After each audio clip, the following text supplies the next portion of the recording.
wrap up the Cyclone Invitational and then looking ahead to Nebraska Carney. Yes, the Cyclone Open was kind of what we needed. We needed to get some matches in, and to be able to get 2 guys per weight was really nice. Kind of gives us a little bit of clarity on how to go forward.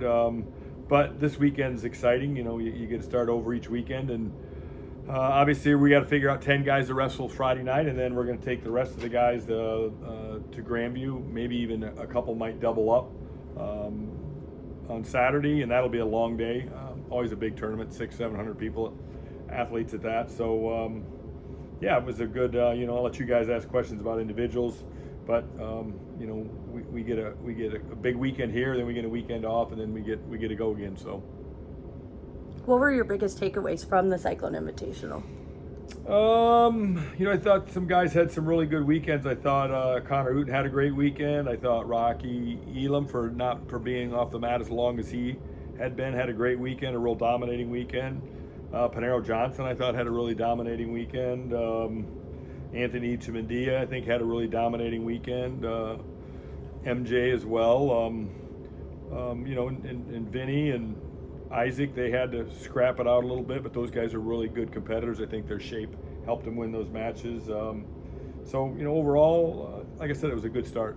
How excited were you to see Younger back out there wrestling after everything he went through last season? Yeah, I forgot about Younger. It's been a while. He's had 2 matches in basically a year. He had the match at the All-Star meet, and then he had the match. And the Wisconsin kid's a tough kid. You watch that kid throughout the year. Amos has been around a long time. He's a big body. He outweighed us by probably 30 pounds, and so we made some technical mistakes.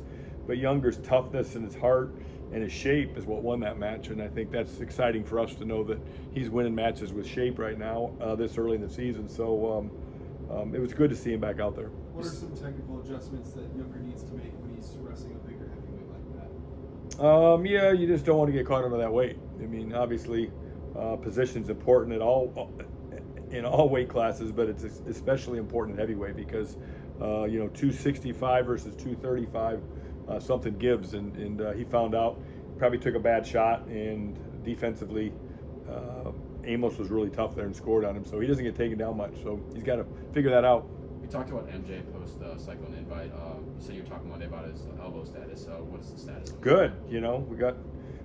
We came back Monday and everything was good. I think it must just have been like a thing that scared him more than anything, but structurally, and he worked out Monday, he'll work out today, and so we're strong there. Coach, I see from the predicted lineup that Steve-O's going to be back. How does he factor in on Friday? Yeah, we'll scrap today, Tuesday, and assuming that everything goes well, he's ready to go. He got released. We probably could have wrestled him last weekend, but being early in the year and he's a little bit older, we're trying to be as smart as we can with their bodies, and so it'd be a good chance to see him get out there. I know he's excited to get to Hilton. What? Go ahead. Do you kind of feel the same at the start of this year as you did last year? Well, we were optimistic last year. I can't remember because it the year kind of just unraveled and was sort of a disaster as we got into the end of the year and postseason. But yeah, you're excited, and I always tell them all the time. I said the biggest match of the year is Friday night against UNK. That's the biggest match of the year, and then when we get done with that, then we'll worry about the next one. That's the biggest match of the year. So it is the biggest match of the year for us. So these guys are excited, and we got to be ready for them. Do you think you're approaching this season's your process to figure out who the starters are officially going to be, especially in those middle lower weights? Are you looking at this one differently than the way you did last year? Our process is a little different because we had a wrestle off head to head against each other, and then obviously this weekend we threw them more of in a tournament situation. So we probably have a few to figure out. Obviously, 49, Panero's kind of in the lead there right now. Uten's kind of in the lead at 65, but we've got some good quality guys there too that might factor back in. But it's a little different process, and you try to give everybody, I guess, the fairest shake you can, and I think we've done that. How have you seen Evan progressing, and how's his weight going, and what have you really seen out of him going into the season? Evan's had a great 2 weeks, just in terms of being on board, the discipline. He always works hard, but he also works hard at the dining room too, and so he's not working as hard over there. So we're excited that he's progressing down, and I think he weighed 30. 8 on Saturday. Felt great. So, we're still progressing our way down there. What was Evan's reaction to the coaching decision to not let him wrestle Etchemandia in the championship? Oh, he got it. He's probably wrestled Etchemandia a few times in a room, and that's not a fun deal because he likes to pick guys up and throw them down all the time. So, you got to protect your body, and I say that kiddingly, but I don't. But I'm being serious. Is Anthony's a very physical wrestler, so the last thing we need to do is throw 2 guys out there that weren't even going to be at the same weight and risk any injuries. So that's why we did that. It wasn't that one guy didn't want to go versus the other guy. It was just a 100% coaching decision that this is not a smart thing to throw those 2 guys out there right now. And with Jacob, I mean, he has an All-American finish.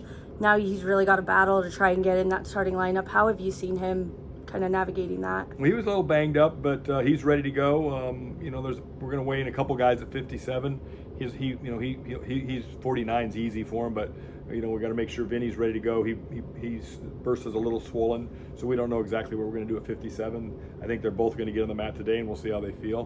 But we got 2 good options there. But yeah, we got to figure out a few things right now. I think Pinero's a little bit in the driver's seat right now, but there's still a lot to figure out there. When it comes to those new guys, how have you seen them make an impact? Like Steve Pullen and Vinny Zerban, and I mean Isaac Dean, they're a little more quieter than maybe Rocky. I think, this is all new, and everything's new at Iowa State. The dining facility is, and the perks that these guys experience, probably kind of coming from maybe a mid-major, has probably been fun for them. But now it's wrestling, and the other part of it, on the other side of it, it says, when you put that singlet on, it's different than putting on your old singlet because people are going to take your head off. They're going to try to take your head off, and so there's a little extra pressure putting that singlet on, and you got to handle that the right way. What is the scheduling decision to bring in a Division II school like Nebraska? Well, number one, UNK is really good. Like, they won Division II nationals, and then they brought in some guys. They got a lot of guys in their lineup that were pretty successful in Division I, but somehow or another they got so good for them.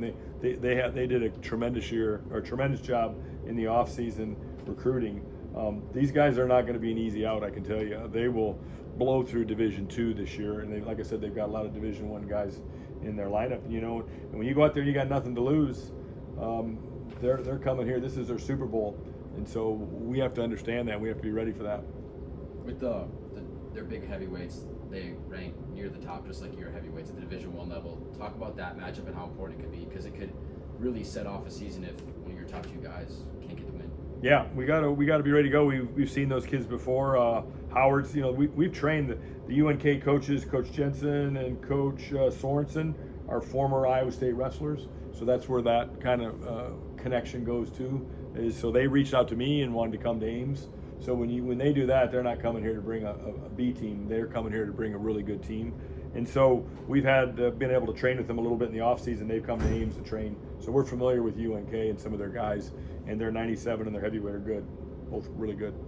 What are the biggest things you're looking for from your team? What's your challenge to them outside of course, getting the win? Well, we tell them all the time, you guys are entertainers. It's time to go entertain. Let's get some more matches under our belt. I like the way, like I said at the very beginning, I like the way we dominated and separated ourselves in a lot of those weight classes this past weekend, and we need to do that. We need to go out and be greedy and see how much we can win by, and win first, and see how much we can win by second. Connor, who dominated top 20 opponent from Wisconsin in the finals, Tech Fall, in the second period. What have you kind of seen from him, in his recovery from his injury last year, leading into the season, that he's able to just hit the ground running?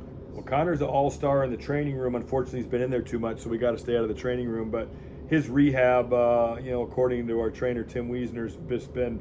I mean, if you know Connor at all, he's the most blue-collar kid we got on our team. Might be, you always try to label which guy's your hardest working guy. He might be one of the hardest working guys we've got in the program right now. And he did not come from a background out of high school that he was he wasn't a Rocky Elam out of high school. He wasn't a David Carr out of high school. He's really worked hard, and it's important to him. He's a smart guy, and so I'm excited to see him have that weekend he did. At Media Day, all of your guys that I spoke with consistently brought up culture. Culture is the biggest thing that stood out to them over the summer in their trainings. I mean, how has this team changed? What have you seen from them, and how, in your words, how has it changed? I think culture is a lot about just getting along. I think, know, there's teams, I've been doing this a while, obviously. There's teams out there that I've had before that were pretty good that just didn't get along because they might have been too competitive at some weights, and there might have been some ornery guys. This team just really gets along, so if that translates into a good culture, then so be it. But these guys do really get along really well, and there's not a lot of, you know, sometimes when you get really, really elite athletes, that alpha male thing's real, and especially in an individual sport like wrestling. You get way too many. If you get too many alpha males in the room, sometimes it can be a disaster. So I hope we've got alpha males, but I hope it appears right now that they all seem to get along, and we're gonna. That's where you get culture. Can you talk about your relationship with Coach Fernando? Coach Fernando, he's awesome. He's the most positive guy in the world. We can have the worst practice in the world, and Coach Fernando will come to the locker room and tell me, "Man, was that a great practice." And he knows that I'm probably not happy, and he just says that to keep me light. So he's been a great addition to our program. His positivity and his energy, and obviously he's had a great impact on us attracting the Cuban athletes, the Arizona athletes, because that's where he's from. So his niche has really been carved at Iowa State. What's his biggest impact on the team? How do you see the guys really respond to him? I think his biggest impact is, you know, sometimes you have to have bad cop, good cop, and he's definitely a good cop. You know, and I'm probably more the bad cop, but so they'd like to see him more than they like to see me sometimes, most of the time. Thanks, Coach.